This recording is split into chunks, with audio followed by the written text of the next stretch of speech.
Hi, my name is Mark Hanley. I recently wrote a book. It's the first in a planned series called A Critical Look At. This one focuses on healthcare. I wanted to research where medicine was in their quest to conquer disease. I wanted to see what all the effort, time, and money had bought. Now that's a really big subject, which would make for a really big book, which might put a damper on spreading the message, so I narrowed it down to some problem areas. I focused on the health issues that comprise the top 10 cause of death lists and similar maladies, the ones medicine is having trouble getting a handle on. Here's what the book looks like. It's roughly 200 pages long, so not a huge time commitment to read cover to cover, but it is heavily referenced. So, if you stop to read all those too, and I made it easy with a companion website, so no excuses, it's quite a bit longer. In this book, I explore this subset of health concerns from a number of angles: cost, treatment effectiveness, research progress.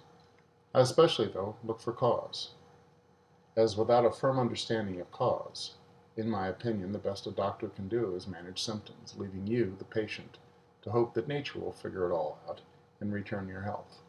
Spoiler alert, I think I've stumbled onto a medical paradigm that nails this whole quest for cause. You'll have to read the book to find out more.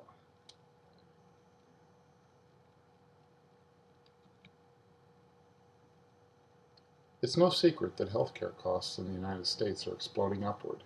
They have been for some time. The average annual cost per person is estimated to surpass $11,000 in 2018. As baby boomers enter their golden years, that number is projected to climb even faster. Our government estimates that healthcare will account for 1 out of every $5 spent before 2025.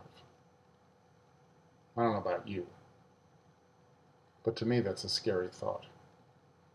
I kind of figure that if this industry, which is highly technical, had a good handle on things, that the cost of healthcare would go down over time, like most technology products and services in a market economy. Better service or lower prices, maybe both. Looking at this curve, though, if the trend continues, I gotta say, it looks like something's gotta give. Clearly, it can't continue upward parabolically for too much longer. Who can afford it? I can't imagine that anyone looking at the data is not alarmed. So, what to do? Continue tweaking the existing medical status quo, which is what has been done for roughly 100 years and has landed us here in this dilemma, or look elsewhere? I've been listening to doctors proclaim, "We're almost there, just around the corner," for all my adult life, almost 40 years. My parents have heard that same mantra for more than 65 years. Gotta say, I'm not holding my breath. If I had to bet, I'd say that vein's been tapped out. But maybe I'm wrong. Maybe paradigm-busting results are just around the bend. What do you think? Could be, though, that the issue is simply too complex, and this is the best foot forward. Yeah, maybe.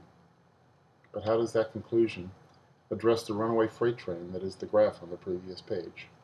Ignoring it does not seem to be an option. Like I said, it seems that something's got to give. Maybe a whole new approach is warranted. Would be nice if the framework had already been laid. While I'm dreaming, throw in a rational explanation of cause that does not require statistics, so as to illuminate a reliable return path to health. And for the cherry on top, address the nasty cost curve that hangs over all of us like the sword of Damocles.